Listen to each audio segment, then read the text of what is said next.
পৃথিবীর কোনো মানুষ অসম্মানী জীবন চায় না। সবাই চায় আপন আপন জায়গা থেকে একটু সম্মানে বাঁচে। প্রত্যেকটা পয়েন্ট একটু মনের কান দিয়ে শোনার পর একটু নোট করার চেষ্টা করবেন। আমরা কেউ দুঃখী হতে চাই না, সুখী হতে চাই, অসম্মানিত হতে চাই না, সম্মানিত হতে চাই, ঠিক না? এবার আপনি আপনার জানা মতে অন্যের জীবনের দিকে চোখপাত না করে নিজের জীবনকে একটু অ্যানালাইসিস করে দেখেন, এই পর্যন্ত আমরা যতটুক জীবন অতিবাহিত করেছি, কতটুক সম্মানে ছিলাম, কতটুক সুখে ছিলাম। টোটাল হিসাব টান দিলে আমরা কিন্তু কেউ সুখে নাই। কথা বলেন।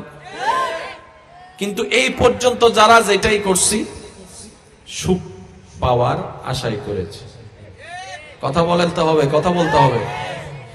সুখের তালাশে ছিলাম, সুখ কেউ পাইনি, কিন্তু ওইটাই করেছিলাম যেটাতে সুখ পাবো মনে হয়েছিল।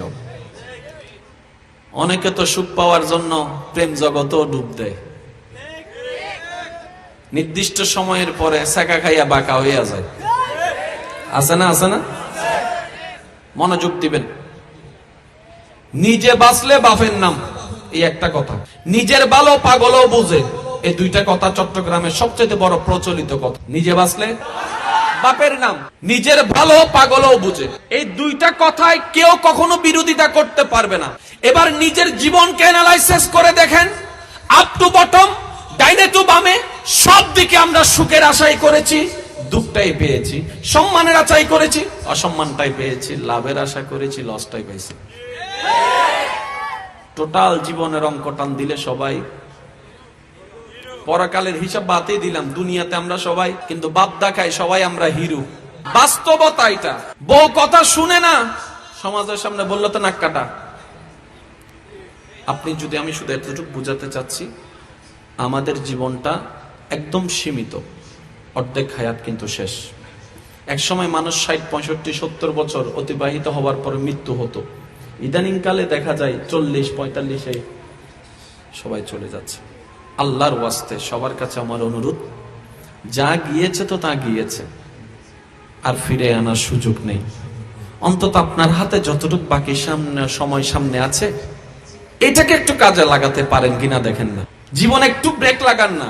নিজের মতো চলে তো দেখেছি, দিন শেষে কিচ্ছুই পাই নাই। আরে যেই মা বাবা সন্তানদের ভবিষ্যৎ সাজাই দেওয়ার জন্য নিজেদের জীবন পর্যন্ত শেষ করে দিয়েছে, শেষ পর্যন্ত দেখা যায় সেই সন্তানরাই মা বাবার মুখে চুনকালি মেখে দেয়। এক সময় দেখা যায় এই সন্তানরাই মা বাবাকে কবরে জায়গা দিচ্ছে না, লাশটাকে ঘরের বাহিরে ফেলে রেখে টাকা সম্পত্তির ভাগ বটারা করছে। একটু সজাগ, একটু সজাগ, একটু সজাগ হন প্লিজ।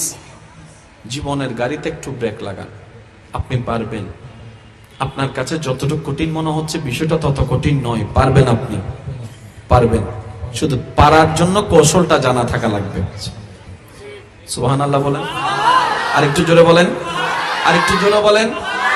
এবার বলেন, মানুষের জীবনের চাওয়ার মধ্যে একটা সুখ আছে না নাই? শান্তি আছে না নাই? সম্মান আছে না নাই? রিজিক আছে না নাই? শরীরের সুস্থতা আছে না নাই? ঘরের শান্তি আছে না নাই? পরিবারের সুখ আছে না নাই? অর্থনৈতিক সচ্ছলতা আছে না নাই? জ্ঞানের দরকার আছে না নাই? এবার ইমানদার ভাইয়ারা ইমানে আওয়াজটুকু লাগিয়ে বলেন, আপনার এই জীবনের, আমার এই জীবনের সমস্ত যা চাহিদা সব পূরণ করে দিতে পারেন কে? আরেকটু জোরে বলেন, কে? কাহিনী তো শেষ। যিনি পারেন ওনার সাথে সম্পর্কটা লাগাই ফেললেই, জোরসে কাহো না ইয়ার সুবহানাল্লাহ। যিনি পারেন ওনার সাথে সম্পর্কটা লাগাই ফেললে তো আপনার সব চাহিদা পূরণ হয়ে যায়। এবার ভুলটা কে করলো, কারা করলো, কেমনে করলো? অন্যের দিকে আঙ্গুল না তুলে যদি নিজের দিকে তাকান, দেখবেন ভুলটা আমরাই করেছি। যেখানে সম্পর্ক লাগানোর সেখানে লাগাইনি, যেখানে ধোঁকা মিলেছে সেখানে সম্পর্ক লাগিয়েছি। যে স্মরণ করে তাকে স্মরণ করতে ভুলে গিয়েছি, আর যে 2 দিন পরে 3 দিন পরে বেওয়াফি করে তাদেরকে আমরা মনে রেখেছি। যে আমাকে বিনা চাওয়াতে অনেক কিছু দেয় তাকে আমরা স্মরণ করি নাই, আর যে স্বার্থ ছাড়া কিছুই বলে না, হ্যালো পর্যন্ত বলে না, তার জন্য আমরা অনেক কিছু করেছি। আমি এই কথা বলার মূল কারণ হচ্ছে মাইকের আওয়াজ এই মুহূর্তে যতটুকু যাচ্ছে, নিজের ভালো তো আপনি নিজেরটা বুঝেন, অন্যের ভালোর কথা বাদ দেন, নিজেরটা তো নিজে বুঝেন।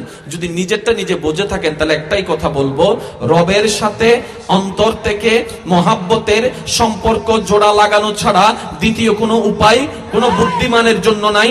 আপনার জন্য এই দুনিয়ার জগৎ শেষ জগৎ নয়। মনে রাখবেন, এই মানুষের জন্য দুনিয়ার জগৎ হচ্ছে সাময়িক জগৎ, কবরের জগৎ হচ্ছে, হাসরের জগৎ হচ্ছে অনন্তকালের জগৎ। যেহেতু আমাদের জন্য জীবন দুইটা, একটা দুনিয়ার জীবন, একটা পরকালীন জীবন, এই দুই জীবনে আমাদেরকে শান্তি দিতে পারেন কে? ওনাকে লাগবে, এছাড়া দ্বিতীয় কোনো উপায় নাই। নাই নাই যতই যা কিছু বলেন, নাই। কে? জোরে বলতে হবে কে? এবার আপনার মনের প্রশ্ন, যে গুনাহ করছি আমি, সম্পর্কটা লাগাবো তো লাগাবো কিভাবে? কারণ আমি যতই গুনাহ করেছি রব থেকে দূরে সরে গিয়েছে। যুবক ভাইরা, আপনারা কি আমার কথা শুনতে পাচ্ছেন? একটু রিপ্লাই দিবেন আমাকে। আমাদের জীবনের সবচাইতে দুঃখের বড় কারণ কি জানেন? আমরা সুখদাতা থেকে দূরে সরে গেছি।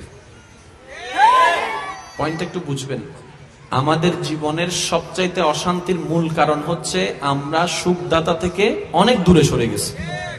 আর যারা সুখদাতার কাছে ছিল তারা আগুনের মধ্যে পড়েও ইব্রাহিম নবীর মতো মুস্কি মুস্কি হাসতে জেনেছে। সুবহানাল্লাহ।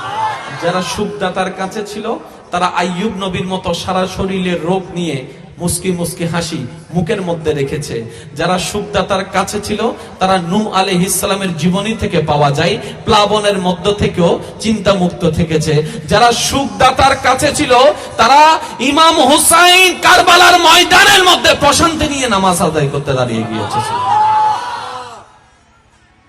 এই সমস্ত বাস্তবতা এমন জিনিস, মানতে না চাইলেও এগুলা বাস্তব। কেন আর কেন জোর হন না? মানতে না চাইলেও বাস্তব। এবার আসেন একটা কথা বলি, কিছু বাস্তবতা আছে মেনে নেওয়াটাই বুদ্ধিমানের কাজ। যেমন আজরাইল এসে জান কবজ করে নিয়ে যাবে, কিন্তু বাস্তবতা কি? যতক্ষণ আপনার সাথে আজরাইলের মুলাকাত হবে না ততক্ষণ আপনি জান্নাতের রাস্তায় যেতে পারবেন না। কারণ জান্নাতের রাস্তা শুরুটা পতন মোচন করে যে ফেরেশতা, তার নাম আজরাইল। আচ্ছা, এবার মন চাক না চাক আজরাইলের দেখা পেতে হবে কি হবে না? একটু জোরে বলেন, হবে কি হবে না? ইচ্ছা করলো সাক্ষাৎ করতে হবে, ইচ্ছা না করলো সাক্ষাৎ করতে হবে। তাহলে বাধ্য হয়ে যেহেতু সাক্ষাৎ করতে হবে, আসেন না প্রেমের জগৎটাকে একটু শক্তি করি, যেন আজরাইলের সাথে সাক্ষাৎটা আমাদের জন্য ভয়ের কারণ না হয়, বরং আনন্দের কারণ হয়। যে দুই একজন আমাকে ভালোবাসেন এবং জীবনটাকে সাকসেস করতে চান, আমি আপনাদের উদ্দেশ্যে একটা ফর্মুলা বলার চেষ্টা করি। দুনিয়া জেলখানা, দুনিয়ার থেকে আসামি অ্যারেস্ট হয়ে কোথায় যাচ্ছে? জেলখানা।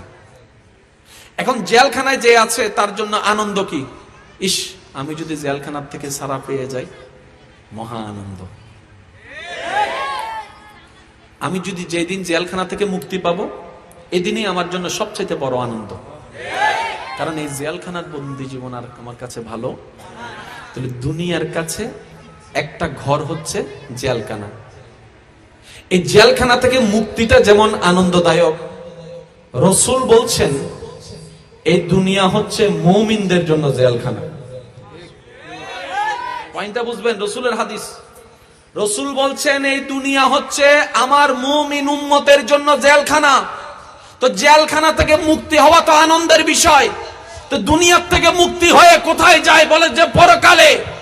সেজন্য রাসূল বলে যারা মুমিন হবে তাদের জন্য এই দুনিয়ার থেকে চলে যাওয়া মৃত্যুটা কষ্টদায়ক নয়, বরং আনন্দদায়ক হয়ে যায়। বলেন সুবহানাল্লাহ। কারণ তারা তাদের রবের কাছে যাচ্ছে, যেখানে যাওয়ার কথা ছিল। তারা তাদের রবের দিকে যাচ্ছে, যেখান থেকে তারা এসেছে।